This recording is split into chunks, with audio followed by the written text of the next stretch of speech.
Hello, hello, Crafty Chris here for another Thursday night Scrap Your Scraps. Except tonight is going to be a mixed media use up your scraps. So what I have collected is a piece of canvas paper from a product made by Prism Studios. And I have an old paper tile or a coaster backing.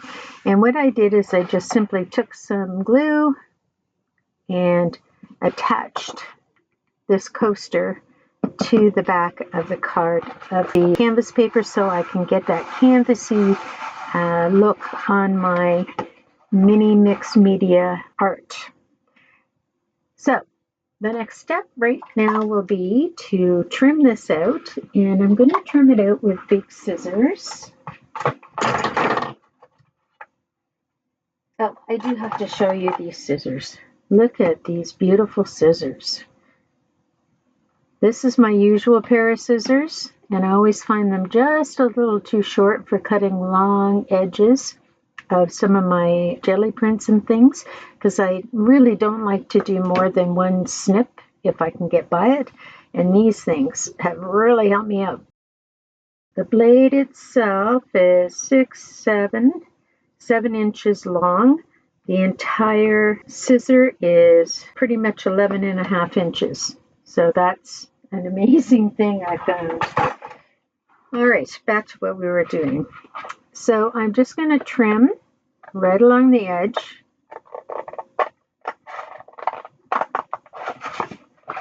And I don't want to waste paper if I can avoid it. So I am going to have to trim these a little bit tidier with my smaller scissors, but just to get it off the paper. There we go. And this is going to go back in my stash, and I'm going to use that in another project. All right, so now I think I'll take my super smaller scissors because I want to get a nice rounding on this corner. And how I do that is I just take little snips around the corner. And I have a bit of an edge here.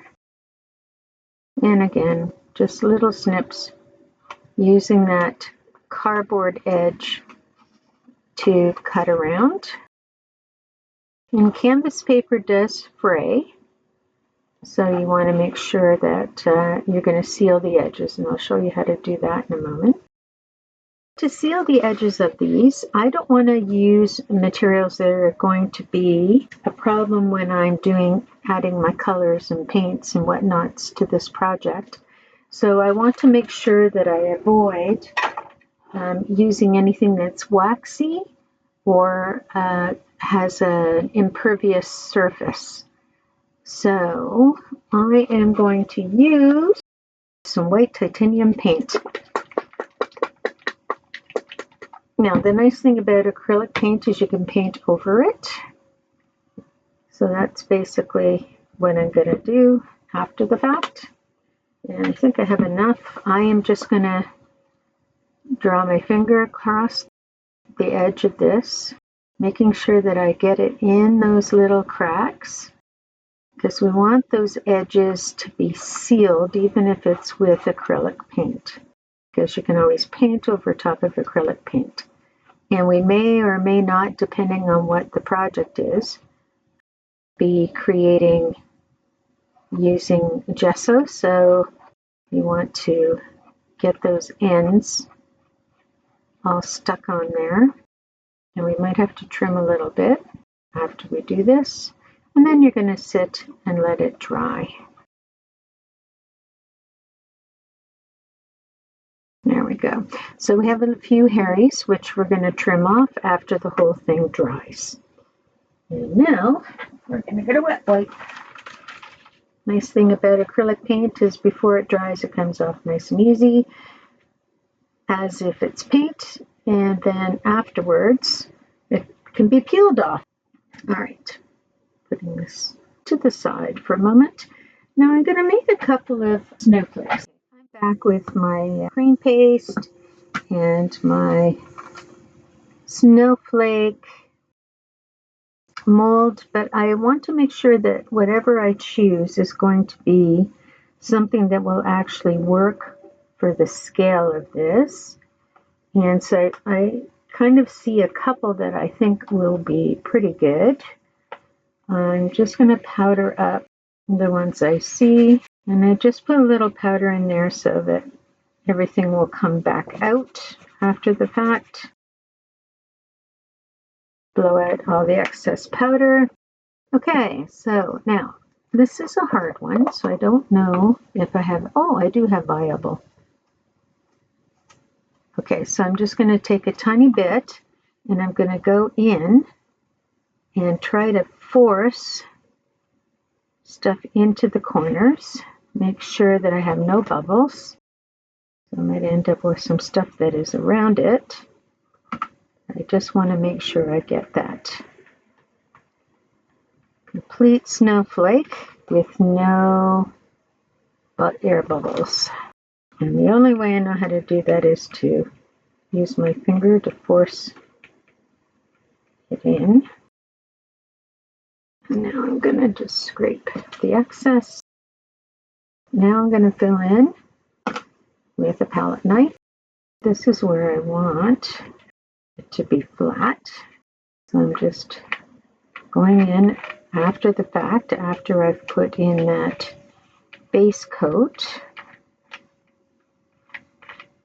to try to make sure that I'm filling in the snowflake so that it's flat on the back, but it is full. I'm getting a few other things here. There's some starry things, which are just bonus. So we're going to put the lid back on that. Didn't happen. Have to open a new one, which is awesome. And I'm just going to clean that off. I'm going to leave whatever's there because this ends up being sort of a rubbery substance that I can trim back if I need to. And I'm going to cheat. I am going to heat dry it so that I can get it done quickly. So when you're heat drying, at a certain point you do have to release the pressure that the stuff on the top surface is going to give. So you just want to kind of pull off any of the surface stuff that's already set so that the stuff underneath now will have a chance to shrink from the outside edge. You just get in as close as you can without distracting it, and you just peel away that edge. It just helps it to heal a little quicker.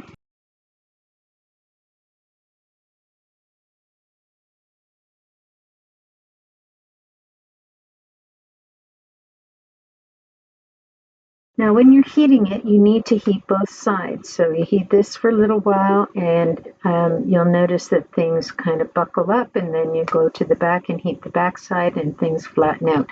One thing you do not want to do is leave heat on these plastic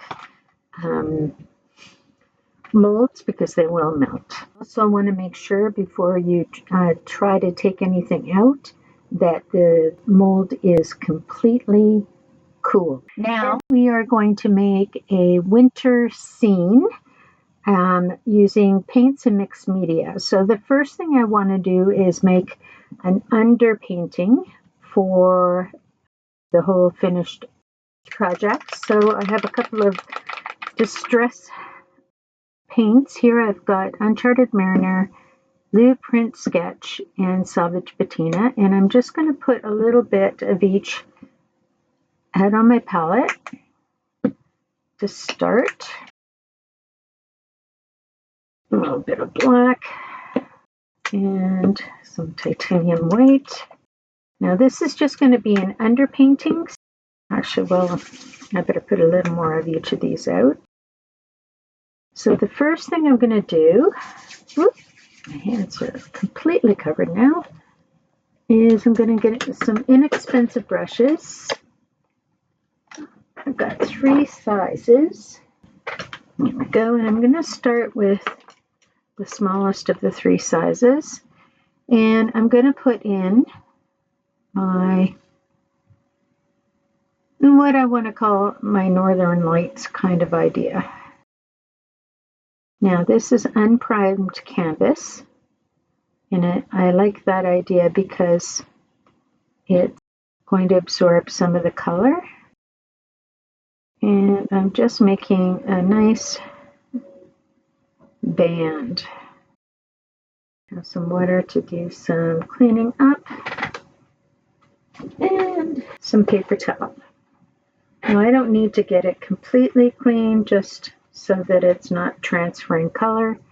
And now we're going to go into the next color of blue, and right beside that blue, or that turquoisey color, I'm going to add in some blue. Not worrying about blending at the moment. I'm just going to place the color there. I do want to make sure that where they touch, it's not white anywhere.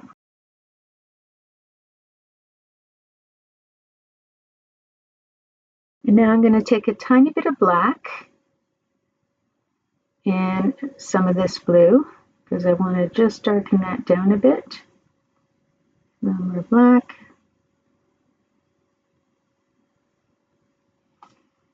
And I'm going to fill in. And now I'm going to rinse that out. Now I'm going to take my thicker one and get some fresh water over here. Tap it off. And now I'm going to start to blend.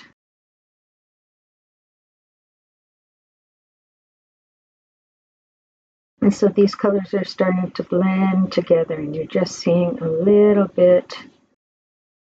Take a tad more of that, tad more of that, run that down the center of here, back. Take a small little bit of that, add some new water to it, and then we are going to try to blend this and the other two colors. And we're starting to see things thin out a little bit. You just keep working it. And now I'm going to take some water and blend back this. There we go. We're starting to get that faded color in there. It does take a little bit of work to work it out. And there we go. So we have our, needs a little bit of scuffing here. Hard for me to see in the lights. Just needs a little bit of scuffing up here. There we go. And now we have a blend of hues. I'm going to go back in, take a little more black, and really darken up that Uncharted Mariner. And then I'm just going to take this and go along the outside edge all the way across and fan that out. And I'm afraid I need a tiny touch more of the blue. Oh, maybe I can take this. Let's see if I can grab some of that blue. And there we go. Oh, we lost it. Have to be careful not to go too much, because you can lose a color in the mix.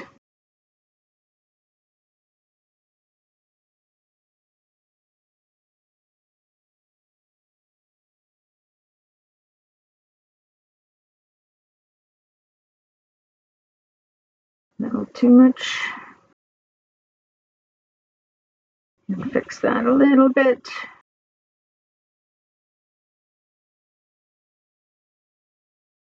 Don't want any harsh lines. If we can avoid harsh lines. There we go. I'm liking the way that's looking. All right, so we're going to take a break for a minute and just clean up the mess we have here. Any full amounts of paint we're going to leave out there in case we need them. The rest we're just going to clean up so we don't end up getting that on our print. Look at that pretty cloth. Ooh, love the colors, love the colors. Let that dry. We're going to get our white and we're going to build a snow pile here, and we're just going to place in the white where we want to see snow across the bottom. I want that to be right in the middle, and this is to give a base for our paste. That to be as close to white as possible. There we go. And we're going to leave that for a minute. Wipe up what we have here. Now, I'm going to dry this.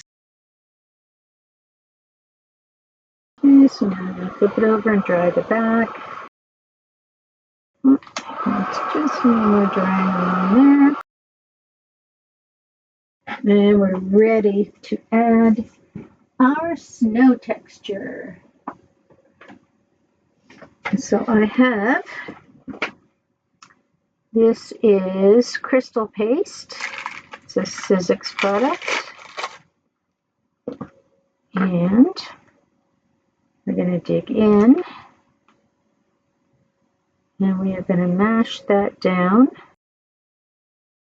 I want to make sure it goes right up to the edge so you don't see any of that paint. And I'm just going to make sure I have snow that comes down to the bottom of the page as well. And it has its own little lump of stuff. Just making sure that this gives the impression of another mound of snow in front. And I'm going to make sure I take all of that off. And now I'm going to do it to the other side.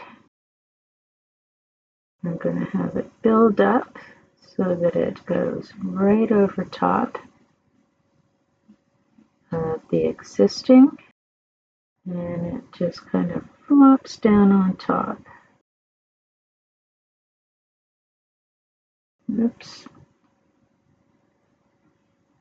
Yeah, I worked it too much. I'm going to press that down a little bit. I don't need more. What I need to do is create a divide. So I'm going to take the paste off what's left on here off my palette knife, and I am going to put a line right there so it gives the impression. Flatten down that line because that line is beginning to look, and this one too. So I'm just making my lines a little bit flatter and molding it a little bit. There we go. So now you can see it's built up there. Clean that off so I don't have to clean it later. And now we are going to put on some of our, we have to make snow. So we're going to use our, we need fresh white. Whoops, let's clear away some of this dried stuff. And actually, let's dry this first. Starting to harden, so now I won't destroy it. Perfect. Okay. Now, I want to create snowflakes. So I need some, I'm using my biggest paintbrush, and I'm taking some of the white, and I don't want to get it too wet or too loaded. I want to practice, so we have to be light-handed. Oops, that's what I wanted to avoid, was lime. And I really want to get this snowy. There we go. All right. We're going to wipe this down. And I think that that is good enough. I'm going to dry that background. Now earlier I made the snowflakes, but they are not ready yet. They still are a little too spongy. So I am going to leave them to dry overnight, and then I'll be back with you tomorrow morning.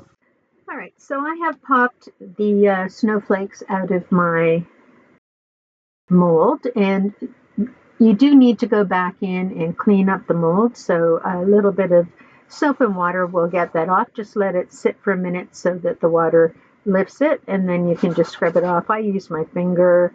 I have also a sponge that's made out of plastic that doesn't scratch. That's another thing you could use for that. This is very intricate, so you want to really make sure that you clean out those little corners, because otherwise you won't get a beautiful looking detailed snowflake. So what I have here is I broke one of the snowflakes when I pulled it out of the mold, but I'm not really concerned about that because I'm thinking he is going to go off over here. There you go. Solved my problem, and I'll trim that up when I'm done.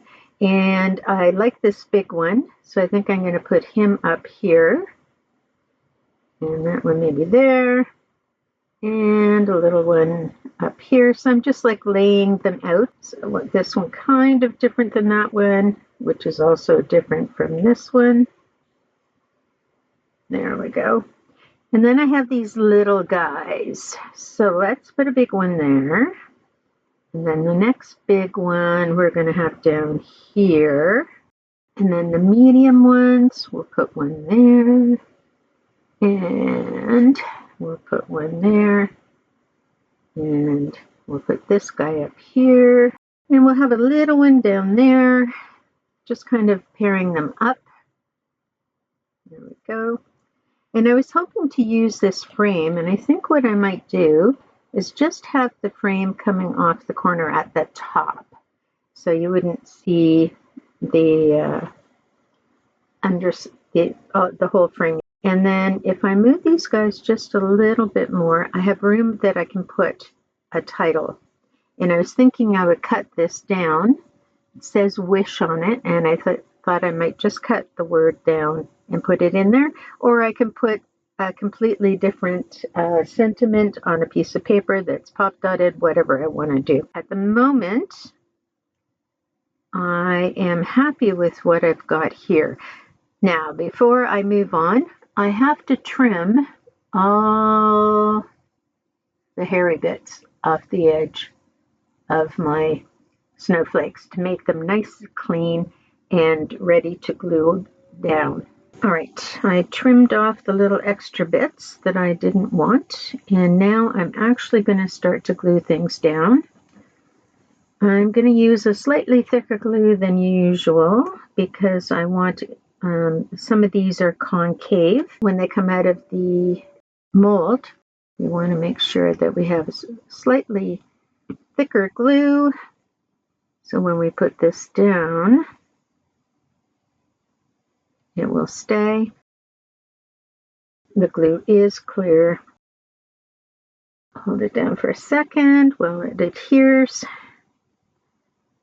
These guys are going to be tricky, so I'm just going to do a sketchy glue over top. Not really anything else you can do because it's very open. I'm going to cut some of him off. And this big one.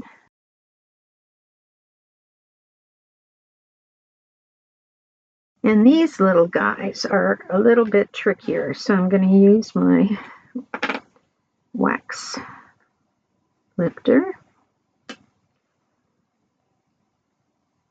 to put them down. Oops, I might have a little too much there. So I'm going to steal some of that. Just a little daub, that's all you need, not too much.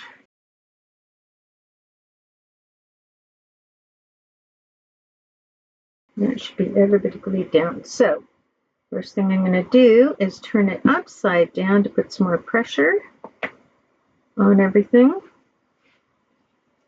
sure it's all glued down. Don't want anything popping up.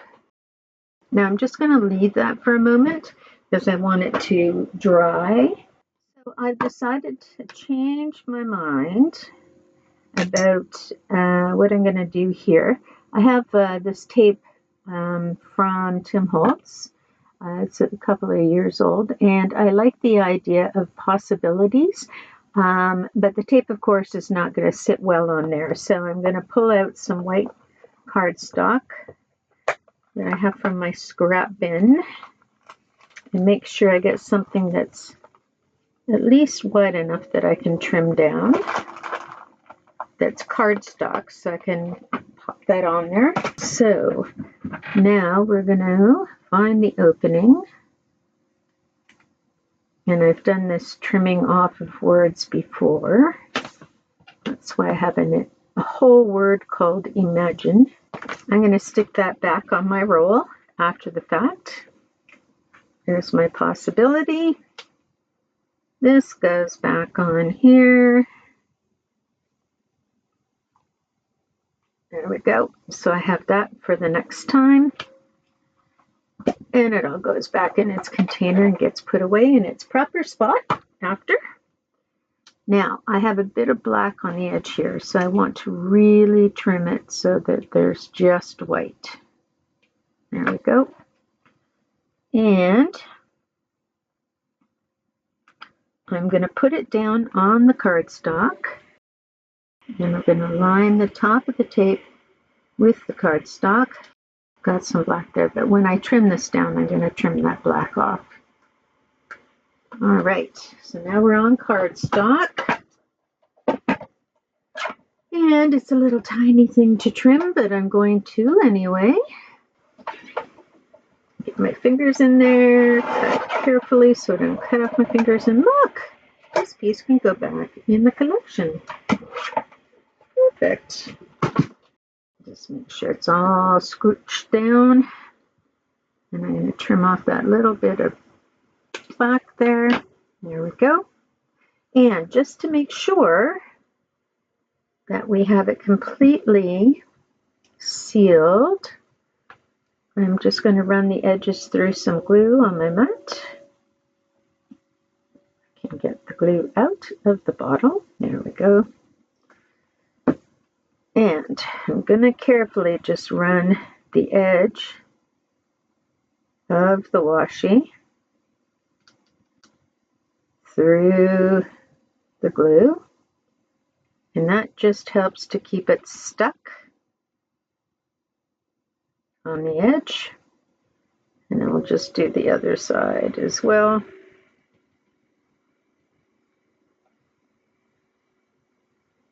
There we go. And that should stick together. And now this all just kind of rubs off. Okay. And now I'm going to pop that up. I want to use a little bit of cardboard to pop that up. Or actually, you know what? I can use this to give it a bit more pop. Now, you know what? I'm going to use some pop tape.